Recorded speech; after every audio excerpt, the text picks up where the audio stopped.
Broadcasting from the business capital of the world, this is the Podcast Business News Network. Welcome back to the show. It's all about attaining leadership, and that's the name of the company. It's Attain Leadership. Dr. Petito here is joining us once again. Excited for today's topic of, improving business decision making and getting to those solutions to some common causes of poor executive and team decision making. Before we do so, let me have you introduce yourself and company. Yes. Hey, how are you, Jill? Nice to see you again. Fred Petito.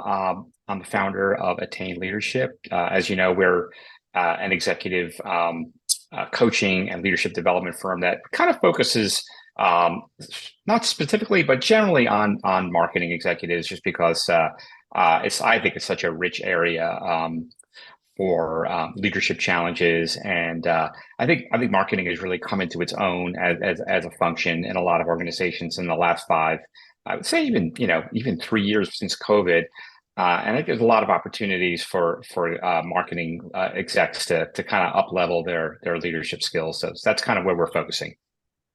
All right. Well, thank you. How can we reach out to you?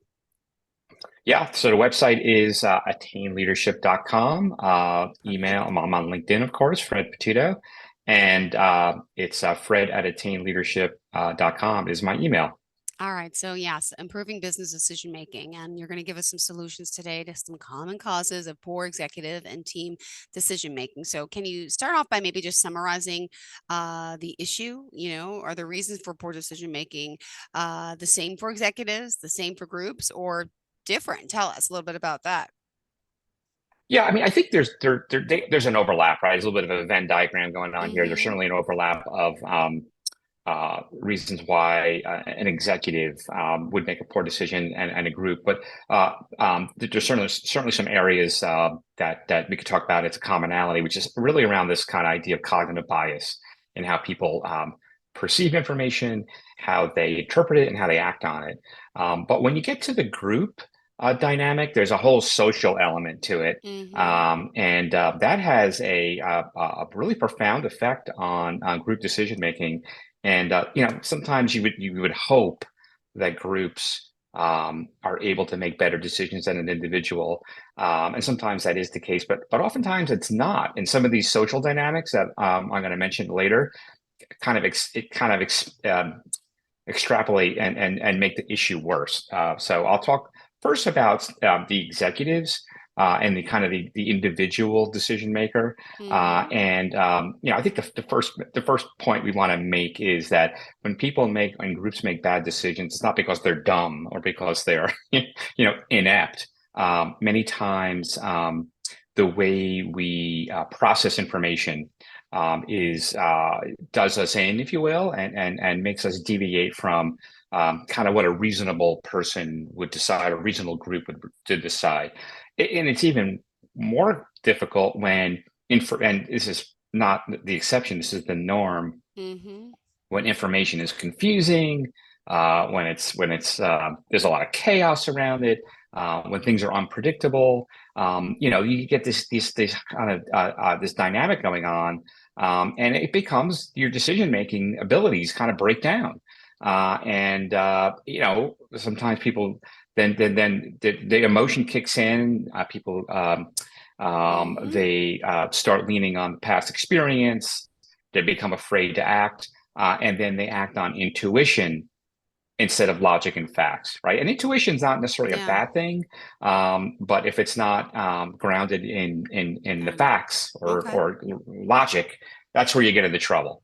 So there's been so much research in the last 15, 20 years and so much kind of writing in kind of the popular business press, if you will, about cognitive biases. And I think they're important to kind of touch on. I think some of the things that cause a lot of executives to make bad decisions are simple things. One group is called these action-oriented biases. It's this idea that we're overconfident, right? We overestimate our skill, and we underestimate the complexity of things. And so I think one of the first things people could do is just check your confidence and be a little humble. There's another big kind of category of biases, right, which is related to how we perceive and evaluate alternatives. You may have heard of these things like the confirmation bias. We place extra value on evidence consistent with something we want to believe, right? We look for things that confirm our suspicion. We anchor on things that are presented first. And so if a big negotiating ploy is to get someone to anchor on a higher number initially, so that their frame of reference for negotiating is higher, right? So we overvalue the first thing that comes to mind. Later, we'll talk a little bit about groupthink, and so there's all these things that kind of get in the way of decision making that are kind of, unfortunately, they're a little subconscious, right? You really don't know about them. Every business school student. Yeah, go ahead. I'm sorry. What are some of the common causes of this poor executive decision making, would you say? I think it's just the way the brain is wired, right? I mean, I feel that there's been so much, starting with Daniel Kahneman, who's this Nobel laureate who wrote a book about, I guess, about 8-10 years ago called Thinking Fast and Slow. He talks about these two decision making or two judgment forming systems we have. And I think the key message is that 90+% of our decision making is intuitive. It's kind of emotionally driven. It's based on this amazing ability we have to simplify the world around us, and it's a great thing most of the time. But when we don't have experience with the topic, that's when we get into trouble. And so this kind of instinctive decision making system kind of rules the day. So in order for people and anybody to make really informed decisions, they really have to be very intentional. They have to slow themselves down. They have to get out of their default reactive way of thinking and disrupt their habit. So that's there's a ton of research.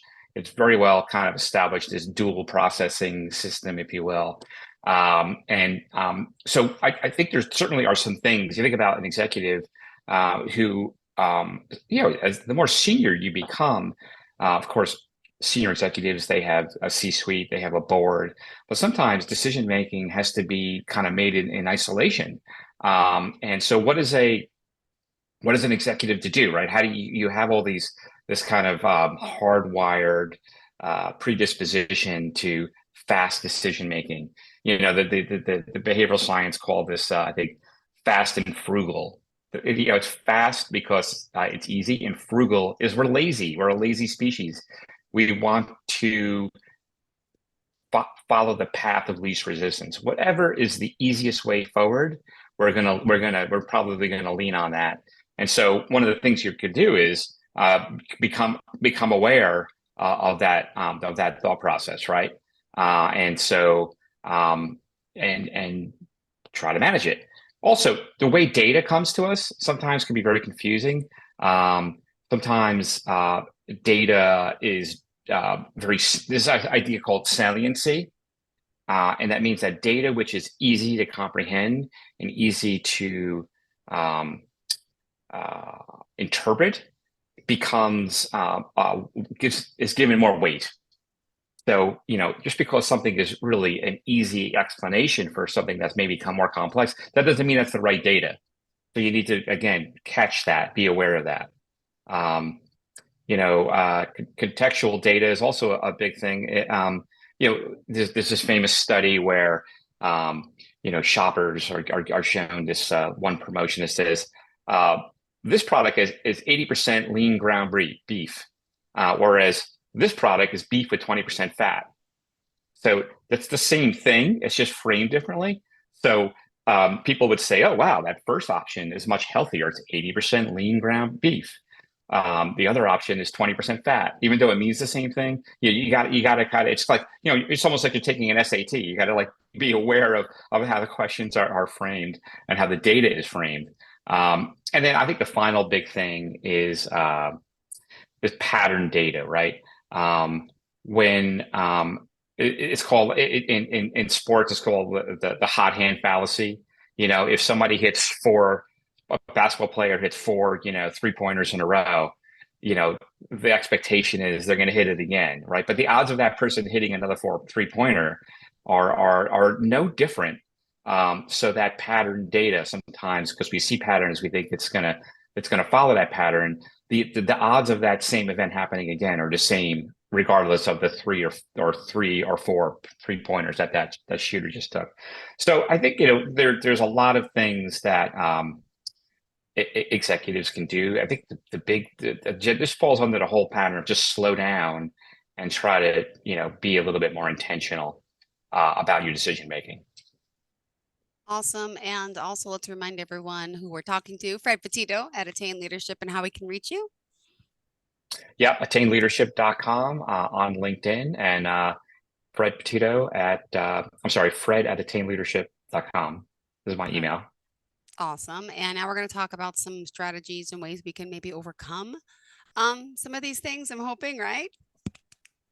Yeah, I mean, I think we just kind of talked about them. I think another big thing that executives could do is be aware of their decision-making style, and if they are too decisive or too intuitive. A lot of people say, I make decisions from the gut.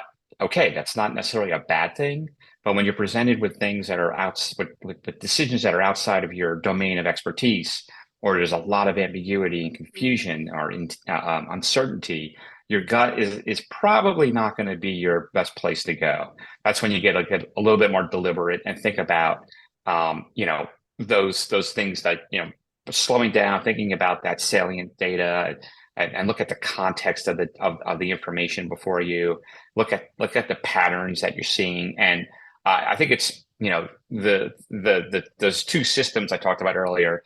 The second system is much more intentional and deliberate and much slower. You got to figure out a way to kind of activate that. And if you can't activate it, if you have the ability, put some systems in place to force you to think more deliberately and more thorough about a complicated decision. So I think a really interesting topic is kind of how groups make decisions. And everybody's heard this concept of groupthink. This concept's been around for about 50 years now, and I don't know if there's such a thing, if the data necessarily, the research actually establishes that there's this thing called groupthink, but there are definitely groups do often fail to live up to their potential when it comes to decision making. And the two things that ball game, right? Yeah, it's a whole different ball game. And what the research says is that there are these things called informational singles. The people they do want to follow. There's a tendency to follow the herd. There's a tendency to want to comply, to not be an outlier, and so they look for singles from their peers, and many times they get those singles wrong, and so those informational singles tend to lead teams astray. And then there's a reputational aspect to it, right? Some people will silence themselves. I know I've done this. They'll comply with a view they don't believe to avoid some kind of penalty, to avoid disapproval, or the pressure to conform in a group and in large organizations. We know is very strong, and so people tend to leave their personal judgment at the door, and they just comply with whatever's easiest. And so you have these two things: informational singles that oftentimes are misinterpreted, and the reputational pressures. And the problem with groups is that when these dynamics happen, is they'll they'll not only make a bad decision, they'll amplify the bad decision. And so, it's a pretty, pretty difficult situation when a group is making a bad decision, and then because of pressure, reputational pressure, that they pursue collectively a bad decision that they would have maybe pursued individually. So group decision making is kind of a tough area. Got it. Well, also, do you want to talk, maybe give us some examples of some specific problems that have occurred and maybe what you foresee? Could you share a little bit about that? And then, what we could do to kind of help this and change this and improve these type of decisions? Yeah, I just talked about this amplification effect, right? I think there's also a little bit of polarization when you have a group becomes polarized, if they take up positions that are more extreme because of this amplification, and so I think the real the real issue here is that they tend to focus on what they know already as a group. They tend to focus on what's their comfort zone, and they don't take into account critical information that an expert on the team or a junior person on the team will have. So that's why diversity of groups is really important, and that's why also making sure everybody has a voice in a group is really important. And many times, we know that in a lot of organizations, the leaders, their opinion will have significantly more kind of weight than a junior person. So one of the first things you want to do when making to make a group smarter, to make group decision making better, is to silence the leader, right? You certainly don't want to exclude them, but if they are able to censor themselves a little bit and not promote their views early, and let the team kind of stew on it, right? Come up with ideas. I think it's a very practical, easy solution. Again, that's not always easy because leaders, sometimes their ego gets in the way, or they have higher status than the folks on their teams. And so what they could do is model an open mind, right? And ask for candid opinions. And simplify the problem. And I think that's the first thing. I think another thing is encouraging critical thinking. Asking people to think. Maybe go off on their own, think about it critically, come with a few points to the group, right? So I think one of the worst things that I've seen happen over and over again is you have a group that has to make a tough decision, and they've got to make it a decision of a 30-minute meeting. And you're then just subject to, if you're even on a Zoom call, it's like the loudest voice gets the most attention, or, the more senior person gets the voice just to speak first. I think you want to take that kind of social dynamic out of it and help people go off and think critically about it, and then come back with their thoughts and their ideas. Got it. Another thing is rewarding group success. Acknowledging and rewarding groups and decision making, and a lot of organizations don't tend to do that. They tend to reward individual contribution. So there's a few other things. Appointing a devil's advocate is always a good thing. You could get in a little bit of trouble with that if they're too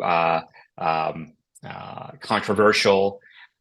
Assigning roles. This is where a leader could, instead of a leader saying, "Hey, this is how I think we got to go forward with this," assign roles. Break the problem down into component parts, and if there's 4 or 5 people, give each of them a role and something that they need to come and report back to the team about. So this especially works well if you have different experts across a problem. Beautiful. And just like my computer's stuck, so I'm trying to move up the chat and I can't. I apologize. What else did you want to share, Fred? Yeah.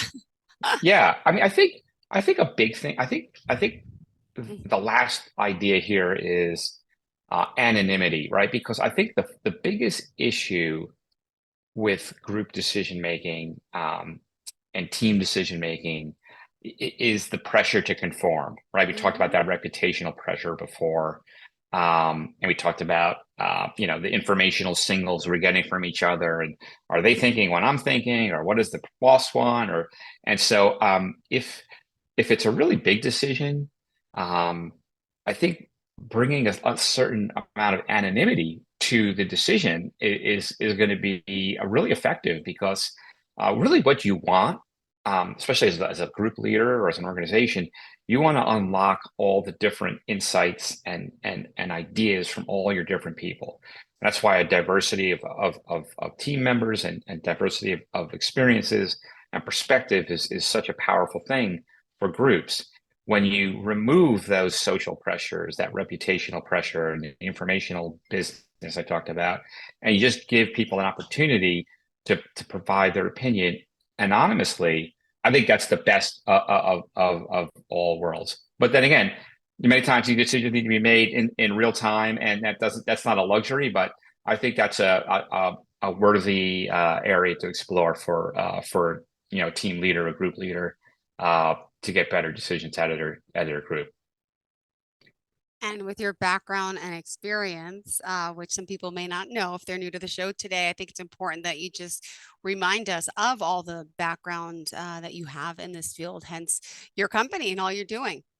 Yeah, yeah. Well, I have been kind of a C-level executive, C-level marketer for over 15 years, and have worked on a lot of large global brands, and also some smaller kind of smaller businesses as well. But I've done marketing across you know uh, every dimension of marketing, from brand planning and brand strategy to digital and social media, data analytics, and one of the things that I've done in my career a few times was build and lead multi discipline marketing teams. So a brand strategist, a media person, a social media person, a data analytics person, et cetera.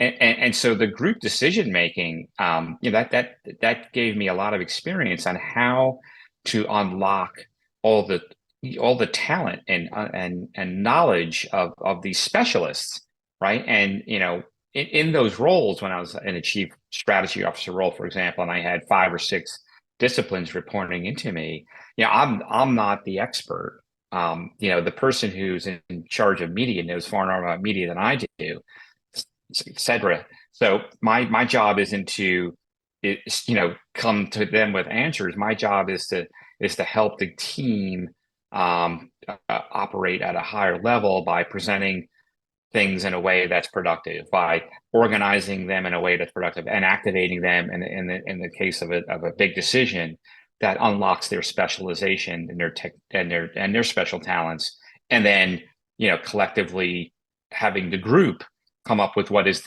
hopefully the best decision. So I have a lot of experience in this area, and I think it's a I think from I personally think it's just a skill. It's something that you need to work on. That's why I think a coach is such a valuable resource to help with this kind of a capability. Which again, I don't think is something that comes naturally. It didn't come naturally to me, of course, and I don't think it comes naturally to a lot of other folks. Well, thank you for being here, for joining us. And how did you want to kind of sum up today's conversation for everyone? Yeah, I mean, I think the net of it is that listen, there are run-of-the-mill decisions. Everybody makes Hmm. simple decisions. What am I going to have at lunch today is a simple decision. But in business, many times decisions are not run-of-the-mill. They're not simple, and many times they're of the first instance, right? They're complex. I don't really have experience in this area. The information may be incomplete. So I think that the self-aware, leader, the self-aware executive, or team leader or group leader needs to take into account that hey, we making great decisions or even good decisions in this situation is not easy. We got to slow our process down. We need to think about how we're thinking about this decision, and be aware of some of these biases. It's not easy to be aware of the loss aversion bias when it's happening to you because it's a bias. It's subconscious. But if you try to take your kind of intuition, instinct, and emotion out of it and be a little bit more deliberate and create some checks and balances for yourselves, maybe just make a list, pros and cons, right? So it's just slowing that instinctive decision making down. And it's the same thing for teams, right? It's taking and the teams will actually look different. It's about minimizing the social dynamic that happens on teams that oftentimes encourages this groupthink, if you will, and ultimately many times results in bad decisions. So I think that's the way I would summarize it for the exec and for the team or group decision making. Perfect. Well, thank you so much for today. Would you mind sharing again your best all forms of contact, please? Yeah, absolutely. So Fred Petito on LinkedIn, attainleadership.com, and fred@attainleadership.com is my email. Perfect. And thank you again for being here as always. And thank you for being so efficient and detailed oriented. We appreciate that. A lot of the details go into this and hard work. And it's a good conversation, I think, for those obviously that need some help and who doesn't. So Attain Leadership, go reach out to Fred and we'll talk soon. Okay. Thanks, Jill. Thanks, everyone. Thank you so much. Have a great day. Bye-bye.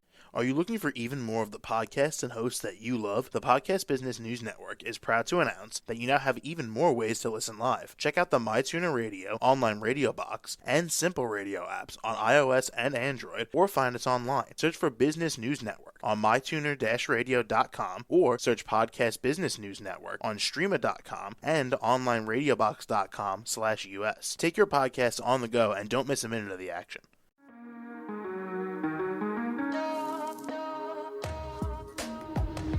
Broadcasting from the business capital of the world, this is the Podcast Business News Network.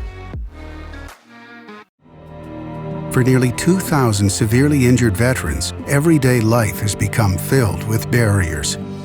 Day-to-day simple tasks can become pretty daunting. I have to carry my chair up 2 flights of steps or have somebody do it for me. What scares me the most is just the falling.